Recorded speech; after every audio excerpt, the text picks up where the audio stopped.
Hello everyone, स्वागत है आप सभी का मेरे यूट्यूब चैनल स्टडी वर्ल्ड 55 के आज के इस वीडियो में।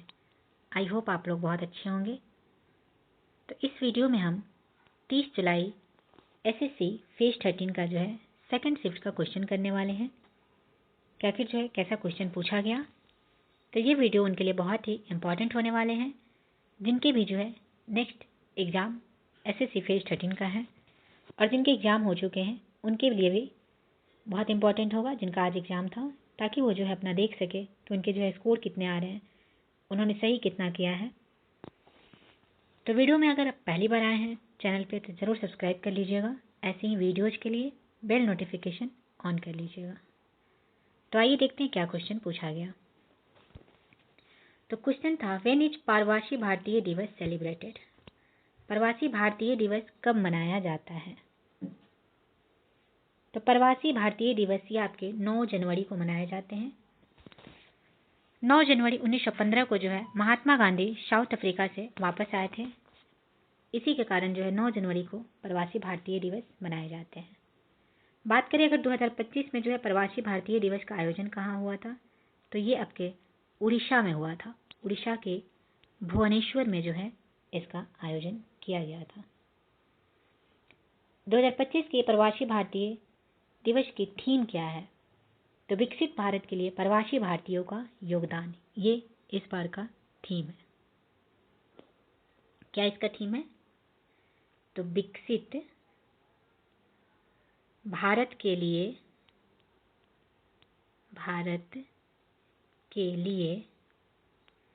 प्रवासी भारतीयों का योगदान, ये 2025 का थीम है। तो अगर आपसे पूछते तो ये फैक्ट भी याद रखिएगा। नेक्स्ट क्वेश्चन पूछा था इकोनॉमिक्स से, स्टेटमेंट टाइप क्वेश्चन था कि राष्ट्रीय आय यानी कि नेशनल इनकम से संबंधित था, related to national income. Statement आपका दिया हुआ था, national income is the monetary value of all goods and services produced in a country in a year. राष्ट्रीय आय किसी देश में एक वर्ष में उत्पादित सभी वस्तुओं और सेवाओं का मौद्रिक मूल्य है। स्टेटमेंट सेकंड में दिया हुआ था कि national income is calculated only from direct taxes. राष्ट्रीय आय की गणना केवल प्रत्यक्ष कर डायरेक्ट टैक्स से की जाती है। तो इसमें आपसे राष्ट्रीय आय से संबंधित कौन सा कथन सही है पूछा गया था, तो दोनों कथन इसमें सही दिया हुआ। सॉरी, सिर्फ यहाँ पे केवल वन आपके सही दिए हुए हैं। राष्ट्रीय आय की गणना केवल प्रत्यक्ष कर में डायरेक्ट टैक्सेस में नहीं होती है, बल्कि इनडायरेक्ट टैक्सेस में भी होती है। तो यहाँ वन ऑप्शन आपका सिर्फ करेक्ट हो जाएगा। नेक्स्ट आपका क्वेश्चन पूछा था कि when there is excess supply of a commodity its price falls. जब किसी वस्तु की अधिकता होती है तो उसकी कीमत गिर जाती है। तो जब किसी वस्तु की अधिकता यानी कि एक्सेस सप्लाई होती है तो कीमत गिरने से डिमांड कुछ बढ़ जाती है, लेकिन डिमांड सीधे एक्सेस से नहीं बढ़ती, बल्कि कीमत में कमी के कारण बढ़ती है।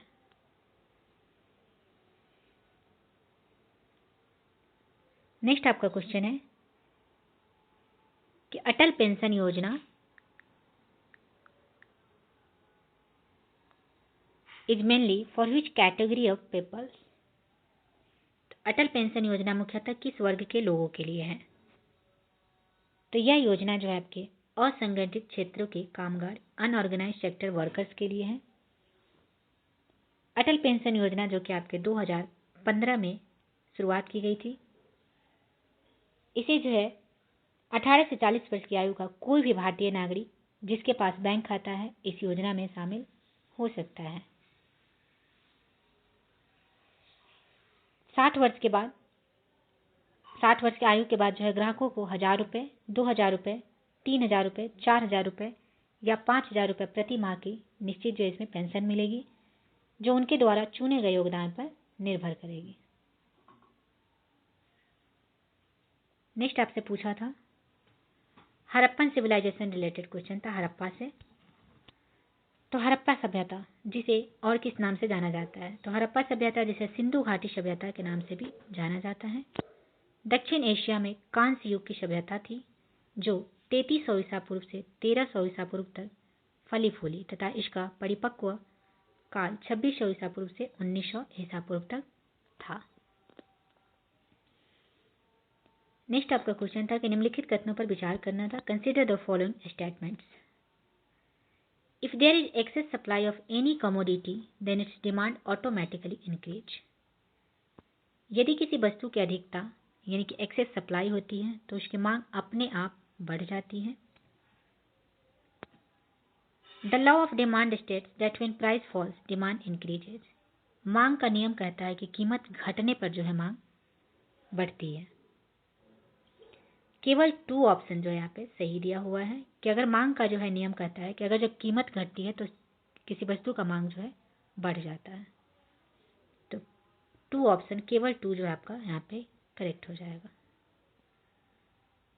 नेक्स्ट आपका स्टेटमेंट बेस्ड क्वेश्चन था कि Gandhi ji return from South Africa was asked in a roundabout manner. Gandhi ji के दक्षिण अफ्रीका से लौटे घुमा फिरा कर पूछा गया था क्वेश्चन। निम्नलिखित कथनों पर जो है विचार करना था। स्टेटमेंट बेस्ड क्वेश्चन था। तो उसमें स्टेटमेंट में दिया हुआ था कि Mahatma Gandhi first went to South Africa in 1893 to practice law. बिल्कुल करेक्ट है। महात्मा गांधी जो है साउथ अफ्रीका 1893 ईस्वी में ही गए थे। Gandhi ji started the Satyagraha movement there in 1906। Gandhi ji ने वहां 1906 में सत्याग्रह आंदोलन शुरू किया साउथ अफ्रीका में, ये भी सही दिया हुआ है। Gandhi ji return to India permanently in 1915। Gandhi ji 1915 में अस्थायी रूप से भारत लौटे थे। ये भी ऑप्शन आपका सही दिया हुआ है, यानी कि तीनों ऑप्शन आपका करेक्ट दिया हुआ है, तो सभी जो है इसमें सही हो जाएंगे।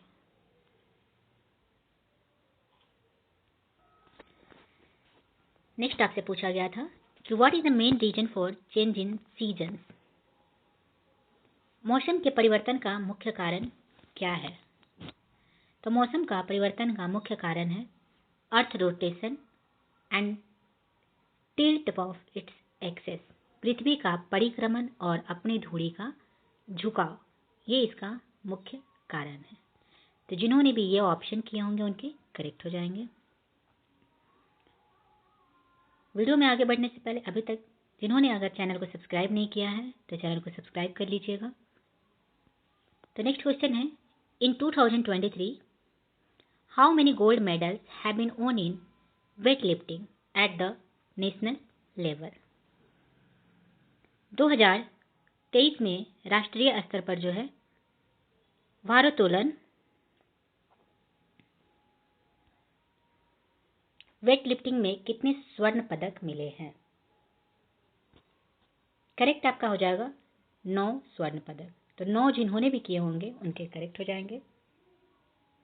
2023 में भारतीय भारोत्तोलक ने राष्ट्रमंडल भारोत्तोलन चैंपियनशिप में 9 स्वर्ण पदक जीते। इसके अतिरिक्त अगर बात करें तो 37वें राष्ट्रीय खेल में दीपाली गुरसाले और प्रशांत कोहली ने भारोत्तोलन में स्वर्ण पदक जीते, जिसमें राष्ट्रीय रिकॉर्ड भी शामिल थे। नेक्स्ट आपका क्वेश्चन पूछा था कि व्हाट आर सात्विक साईराज रंकीरेड्डी और चिराग सेठी फेमस फॉर।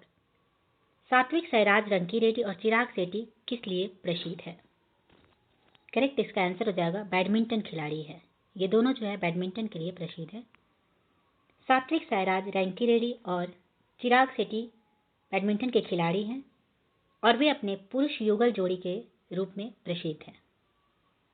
वे विश्व रैंकिंग में नंबर 1 पर पहुंचने वाली, एशियाई खेलों में स्वर्ण पदक जीतने वाली और विश्व टूर सुपर 1000 जीतने वाली पहली भारतीय जोड़ी है। नेक्स्ट आपका क्वेश्चन पूछा था कि why is India called Aryabhatta. Aryavarta, Bharat को आर्यवर्त क्यों कहा जाता है? तो Aryans were the original inhabitants of India. They reached here through sea routes and this country was settled by the Aryans.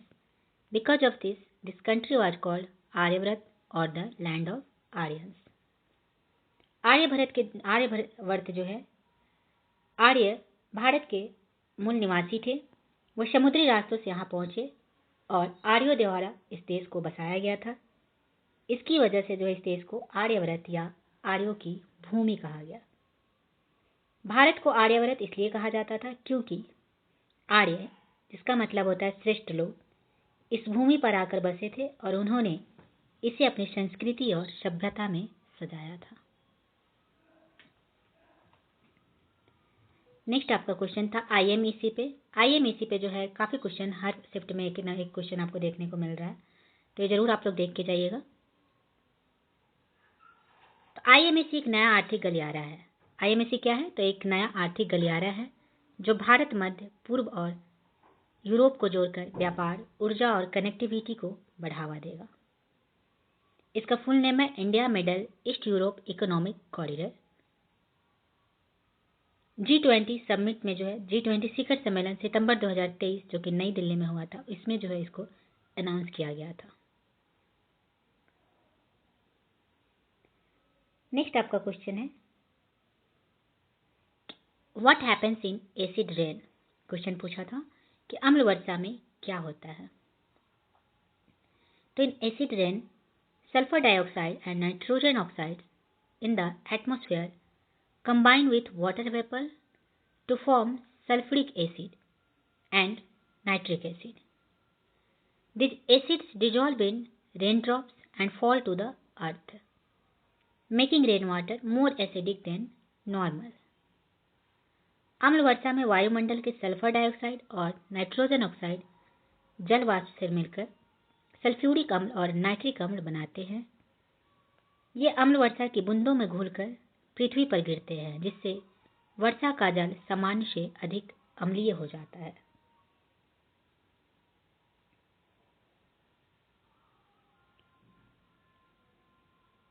Next आपका क्वेश्चन पूछा था which states produce the most mango in India.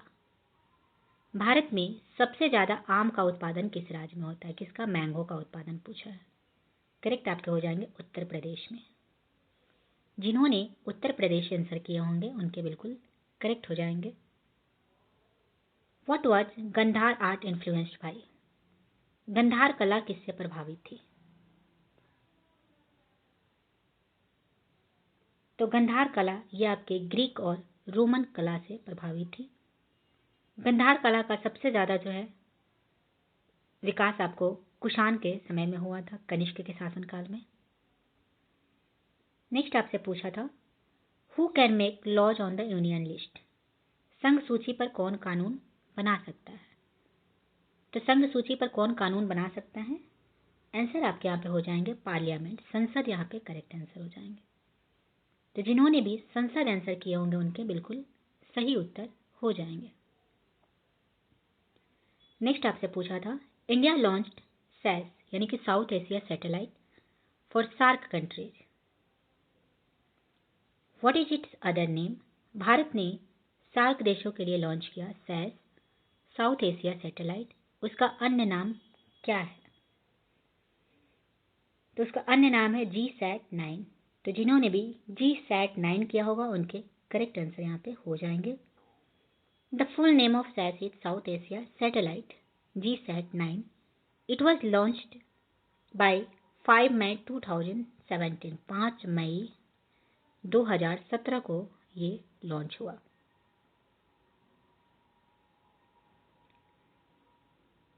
Next आपका question पूछा था कि which book is written by Rabindranath Tagore. तो रविंद्रनाथ टैगोर द्वारा कौन सी पुस्तक लिखी गई है? करेक्ट हो जाएंगे गीतांजलि। तो जिन्होंने भी गीतांजलि आंसर किए होंगे उनके बिल्कुल सही उत्तर हो जाएगा। गीतांजलि पुस्तक के लिए 1913 ईस्वी में जो है 1913 में रविंद्रनाथ टैगोर को नोबेल प्राइज भी मिला था। कौन से पुस्तक के लिए? तो गीतांजलि के लिए। तो करेक्ट आपका यहाँ पे गीतांजलि हो जाएगा। Next question among the BRICS countries which is the largest gold producing country. BRICS देशों में सबसे ज्यादा सोना उत्पादित करने वाला देश कौन सा है? आंसर आपके हो जाएंगे चाइना। तो चाइना जिन्होंने भी किया होगा उनके करेक्ट आंसर यहाँ पे हो जाएंगे। ब्रिक्स, तो ब्रिक्स जो है, ब्रिक्स का आपको